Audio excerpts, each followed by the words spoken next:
One of the biggest political fights in Washington that's intersecting with national security is that over the little understood Foreign Intelligence Surveillance Act, or FISA law, and specifically a controversial section within FISA, Section 702, that allows essentially warrantless wiretapping on non-U.S. citizens by U.S. intelligence agencies and the FBI.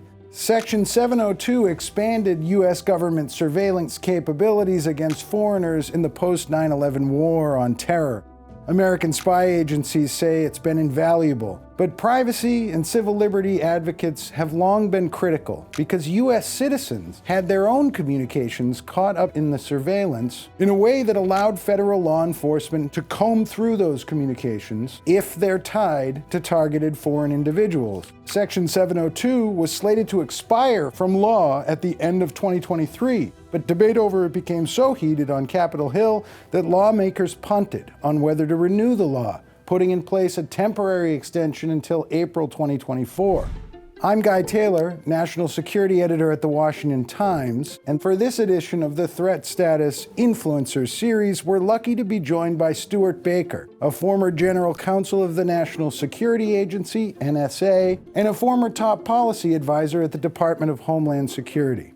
Stewart, thank you for joining us. This is a deeply consequential issue for U.S. intelligence. You've been working on it in and out of the government for decades. Now you're with the international law firm Steptoe, where you host the somewhat famous Cyber Law podcast. Let's jump right into this. What is FISA 702 really? What are its origins? And why is it considered so valuable to the intelligence community? So the origin tells you I think everything you need to know about it.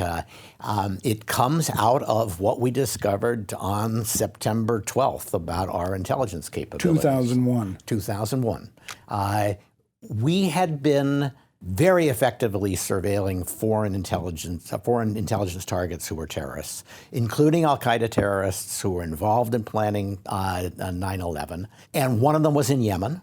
The National Security Agency picked up all of his communications. It turned out that one of the people he was talking to was one of the hijackers in the United States.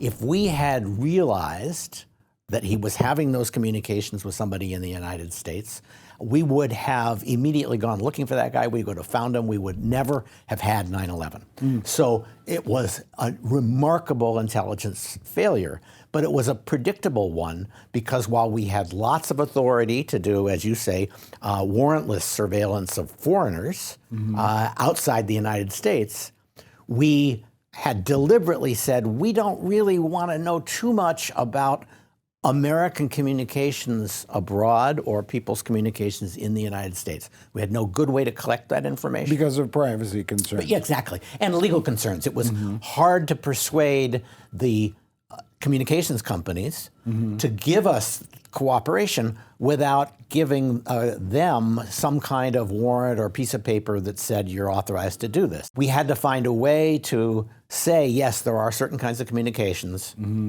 outside the United States that we want to collect inside the United States. So FISA 702 passes in about years after 9/11. So what happened? Like 2008. What happened there, and people remember this vaguely, is the president said we're going to do this, and we're not going to tell anybody we're doing it. And that we're went just on gonna for years. Exactly. And then when it became public, there was a lot of discussion and a lot of upset. But ultimately, Congress said yes, you do need this authority, and they passed 702. Right. And 702 essentially allows the U.S. intelligence community to collect intelligence abroad that comes from the United States, communications to and from the United States by targets abroad. Not Americans, just the foreigners. But when they talk to Americans, that data goes into the database. That can be searched. And then can be warrants. searched. So the reason that people are concerned about this program is it is possible to collect communications of Americans if they're talking to, say, foreign terrorists. But privacy and civil liberties groups, the Cato Institute, ACLU, they basically say that the FBI and others in the IC, NSA, could be CIA, have essentially use 702 to conduct, in certain cases, surveillance on Americans, including a U.S. senator. There's mystery about exactly who it is.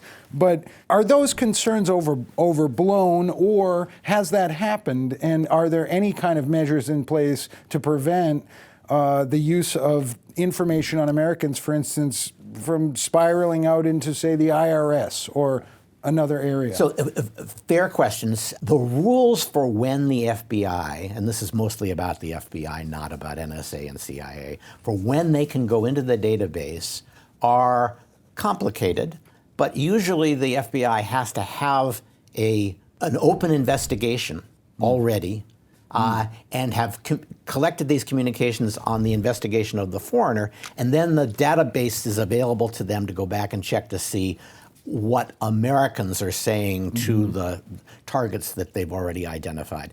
It would be a very poor tool for oppressing Americans or spying on Americans, because you're only going to get a few communications with people who are legitimate intelligence targets abroad. So you're never going to hear everything they're saying to everybody. You're only going to get the information that they are conveying to a handful of targets. So it is not easily abused. Still, some are arguing that a certain contingency of Republicans have aligned with former President Trump and his suspicions about the so-called deep state within the intelligence community in Washington, and that they're resisting renewal of 702 for that reason.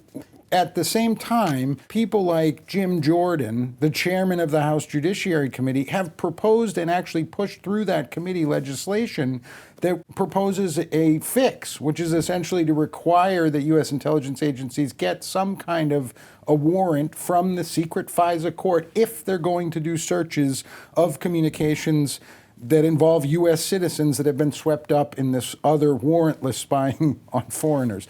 Why is that not okay? Or you? So I'm not going to. Isn't that a compromise? I don't think it's a compromise, because there really is almost nobody saying we should get rid of 702. It's too valuable. It's the only way we're going to catch somebody who wants to repeat 9/11, and it has produced enormous and actionable intelligence every year. Something like half of the intelligence items that go into the president's daily brief come in part from this program. So getting rid of the program would be nuts.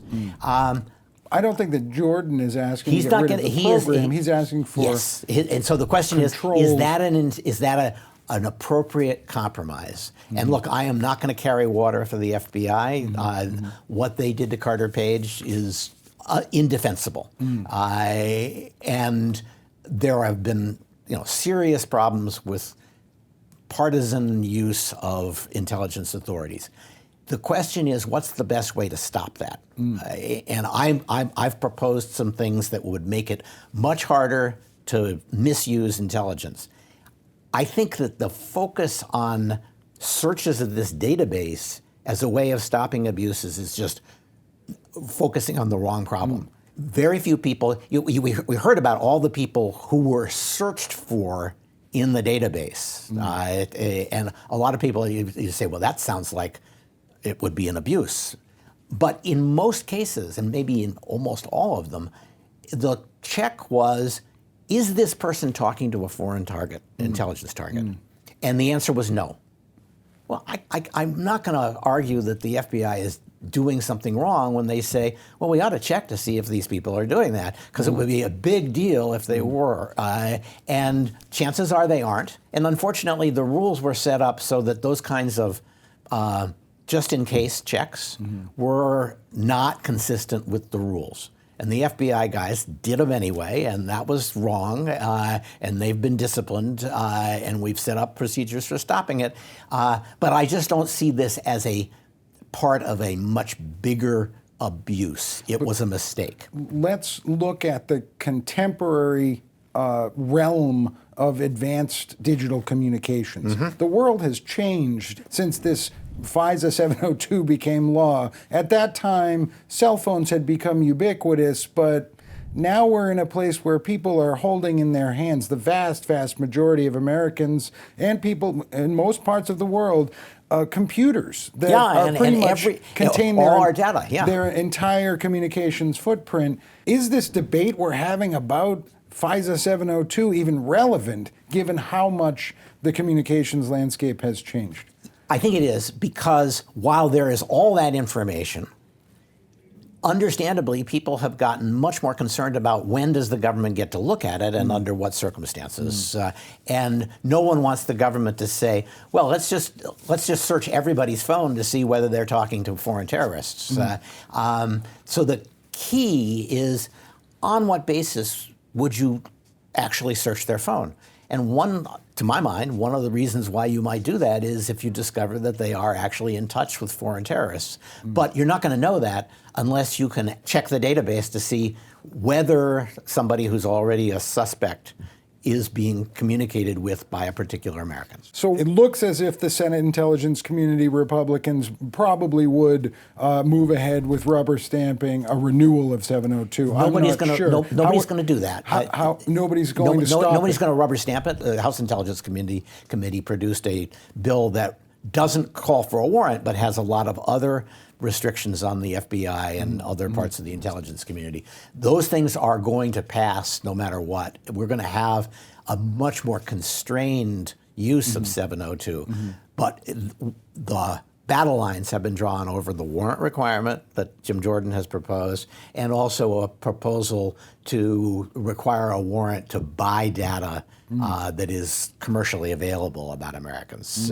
And both of those are likely to have a major impact that we can't fully foresee on actually protecting us from terrorism. Let's actually shift gears to talk about the impact of things we're struggling to foresee, specifically artificial intelligence, and how it's going to potentially reshape this entire debate. Given your wider expertise, I want to ask you about something that the UN Secretary General said at the UN General Assembly in September about how it doesn't matter which part of the world we're in. We could be talking about Russia, we could be talking about China, the United States, great power competition, but that global governments should be considering something like an IAEA body to set up some guideposts and the contours of international law to control how AI gets used, what applications it can have, and what types of research can be done with it. Do you think that that's a good idea? Is that necessary? In principle, I can imagine that there would be some useful international regulation in this area, but I can't imagine the countries that we deal with actually approving a useful regulatory approach. This Chinese is a problem at the United Nations. Exactly. To ask the UN how would you like to regulate AI would be asking the undemocratic leaders of 3/4 of the world, what would you like AI to do to control your population?